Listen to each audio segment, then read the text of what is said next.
Okay. Hello, everyone. Hey! And welcome to the Black Girl Nerds talk show. We don't have a name for the show yet. If you have an idea, leave it in the comments. I'm Shanae. This is... And I'm Elizabeth. So Or we're going to... Liz. Or Liz. Liz or Elizabeth. And every week we're going to come and talk to you about some of the biggest news items in and around the Black Girl Nerds universe. And today we're going to start off by talking about the very controversial Walking Dead finale. Okay, let's all take a second and collect our thoughts. Do you want to start? I was like, what do you think? What were your thoughts about this finale? Yeah, so I'll just say I was not happy with it. I felt like this whole season has been a tease. Yes. And then they gave us an ending that was an hour of nothing and 10 minutes of tension. Yeah. And then an ending with nothing. Yeah. So I just really I didn't like that. I'm not happy about it. Yeah. And yeah, I'm not happy about it. So what are your thoughts? That was amazing. I'm not happy about it, and I'm not happy about it. Yeah, I can say more. Yeah, we'll talk about it a little more. We're trying to keep the episodes kind of light and short, but we have a lot to say. Yes. So I'll try to say something different from what you've said, just so that we cover all the bases. I think the problem is, and we were talking about this before, is that there's just the show's just gotten too afraid to make big character kill choices, and so I think that they should have killed Glenn or somebody at the end of the season. Like that just needed to happen. It doesn't, like, I get the argument that they were trying to set it up for the next season, but the problem is, and this is the problem with, this is what we saw in Batman v Superman or even Spider-Man 2, when you're trying to get to a destination, like you're trying to get to the big reveal of, this character, Negan, and so instead of creating a story on the way, you're just trying to get there and you're not actually telling a story. And so that's what I think happened this season. Like, this whole appearance was so hyped up, but then they forgot to arc out the story that we were already in. Right. And so that's what makes the decision to not kill somebody off just kind of cheap, because then it's like, then what were we doing these last 24 episodes, Exactly. I mean, a season is a season for a reason. Yeah. You have to tell a story. A complete story. And a complete story. Yeah. And in past seasons, they've told a complete story. And typically when that story ends, someone has died, or it's the aftermath of figuring out after that, person has died. Right.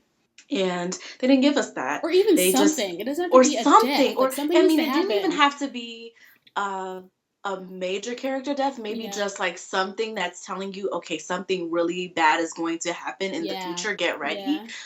Because it was just this whole season has been a tease. They killed off characters that they didn't need to kill off. Denise, they killed off, they've just been playing with us this whole time. They've been giving us characters we don't really care about. I don't care about Spencer. I don't know about you.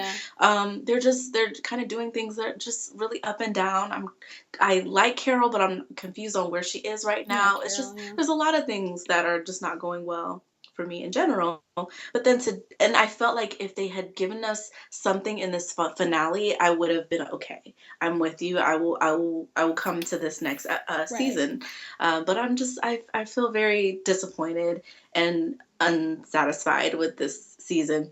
And I think where they made a big mistake was with that whole tease with killing or not killing Glenn in mid-season, and doing that. It just really threw people off, and it's like, why are you playing with us? What kind of storytelling is this? This is not storytelling. This is playing with an audience that you have.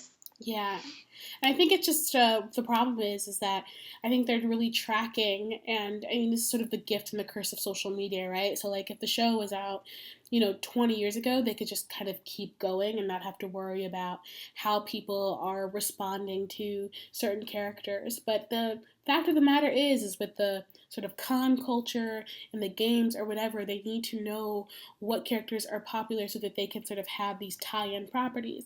And I think what's happened is that they thought that a lot of these other kind of characters like on the outside were going to have a bigger impact and people were going to like them more, but it's not the case. Like most of the people that people really resonate with and are sort of passionate about them not killing have been there since season 1, and so I think they are struggling to figure out what to do with that, right, for storytelling, because they know, because they waited too long to kill certain people. Yeah, because they waited too long. They should have gotten rid of some of these characters earlier so that we had more time. Because what happens, the problem is that we keep having these seasons, and so you introduce these people and then you kill them off before we care about them. Because why did you kill out Noah? Why? Yeah. Why'd you kill him off? We were just getting started. Yeah. We were just getting started. We could have got to know him, and his death would have meant more if we would have held him on a little longer. Right. Why did you kill off Beth when you were just starting to kind of build out that character? Beth was going so well, and I'm just like, okay, we're starting to finally get something, and you kill her off.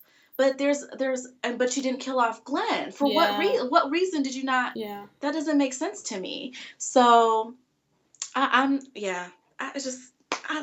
not liking this. I'm not liking this. I feel like I feel like this show, one thing that got me into the show is that they were willing to kill off these characters that were not dead in the comics. Yeah. Like killing off Andrea and that was a brave decision. Yeah. Killing off Shane the way they killed him off, that was a brave decision. Killing off Sophia the way they killed her off. Yeah, seriously. That was not how it happened. Herschel is also was a good death. It was so sad. It was sad, and we got something from that character to make that death impactful, and I feel like they've played with us so much, and the season opener is going to be this death. It's just going to be like, okay, you kill this person, and now we have to deal with this throughout this whole season. Right.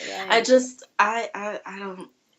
Yeah, and that's I don't see what they know what they're. I guess they know what they're doing with their story, but I don't see it, and I don't get it. I think it's the biggest thing is just the characters are just not being well developed enough, and so people are just clinging to the original characters, and if you're not willing to kill them off, it just makes it so that people cling to them more because none of the other deaths matter. So anyway, those were our thoughts about Walking Dead. Let us know in the comments what you thought about the season finale. If you disagree with us, yes, let us know if you disagree with us. Let us Maybe know. We're just out of our mind. Bitter, bitter Betties.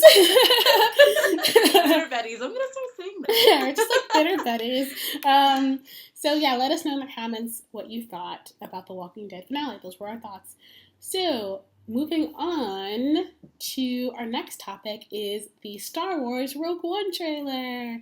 Yay! As of the recording of the show, it came out this morning. Twitter and everything was all abuzz. What were your sort of initial thoughts when you saw Rogue One? And Liz is a casual Star Wars fan, so you have a casual Star Wars fan. I'm a Star Wars nerd. So yeah, I'm a Star Wars fan. I guess I'm a bandwagon fan. Come at me, guys. I don't care. It's a great bandwagon to be on. Whenever people say that, I'm like, yes, Star Wars bandwagon. I'm a new entry. Yeah. But I've seen all of the films, all of them, even the bad ones, even the originals or the prequels. And yeah, so I was excited to watch this trailer. I enjoyed Force Awakens. I thought it was good. And I was curious to see this one because it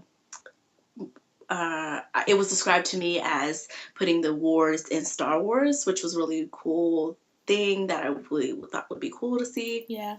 But when I was watching the trailer, I just noticed that it was kind of the focal point of this British white lady. Yeah. And I just did a double take, oh, didn't we do it already? Ray, is that you? I thought we already saw you. So I was disappointed to see, because I felt when they were doing a lot of promotion for it and they had that first picture of Rogue One, it was this diverse cast that was going to be coming out. And I just really didn't see that displayed in the trailer. Again, it's a teaser. I get it. But it did really feel like it was just really white woman strong and not really different characters coming in and making this world.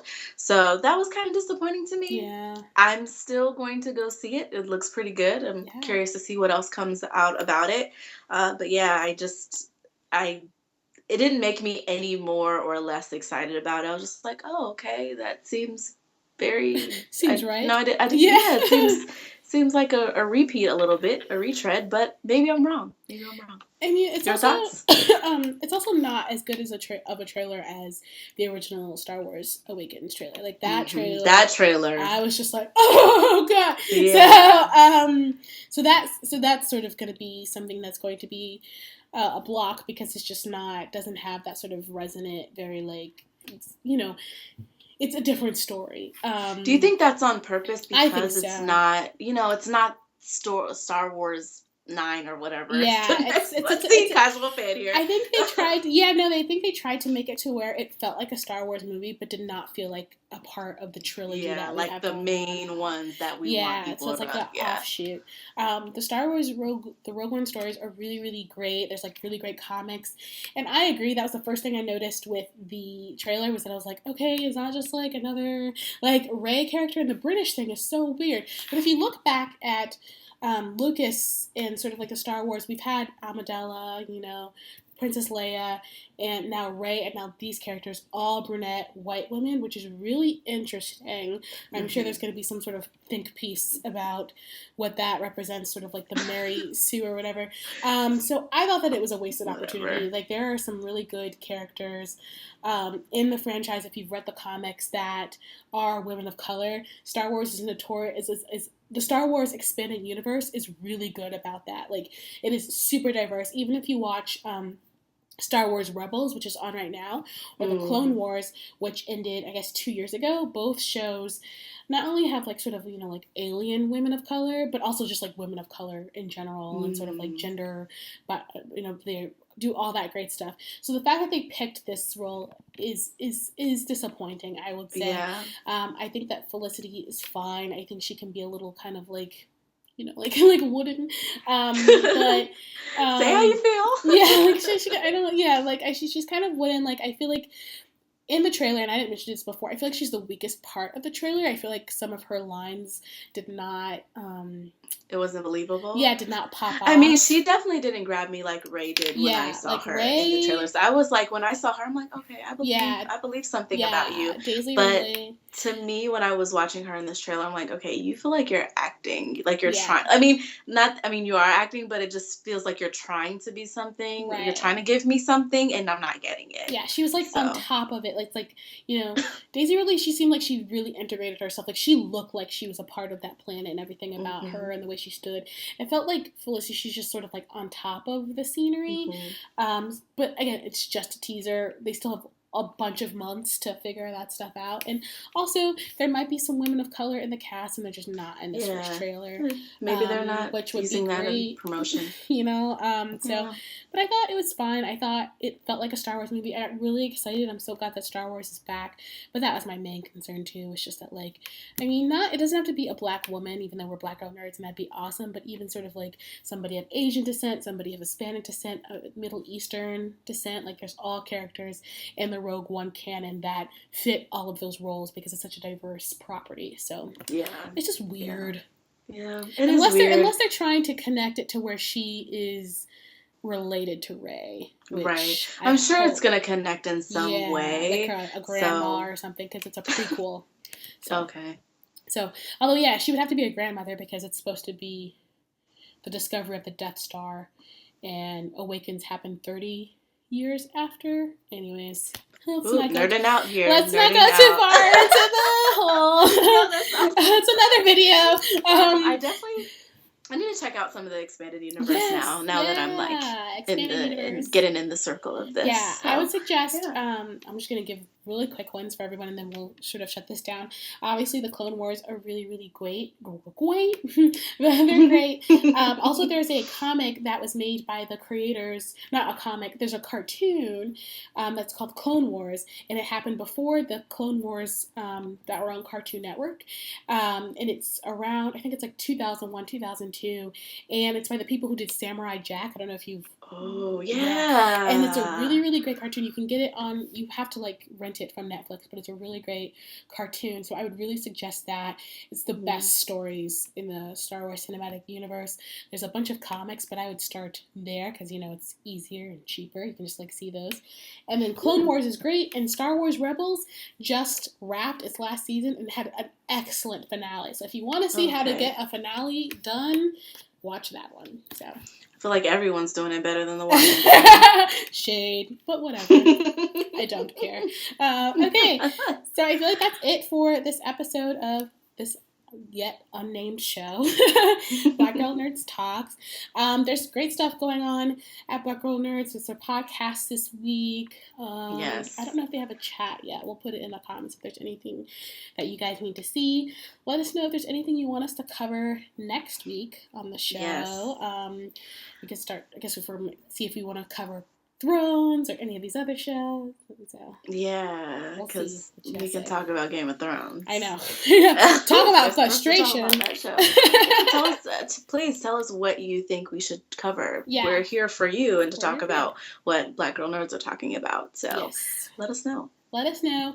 You can find me at Hey Shanae on Twitter. You can find Liz at Liz the Movie Girl. And that's it. Thank you guys. Yeah, that's it, guys. Bye.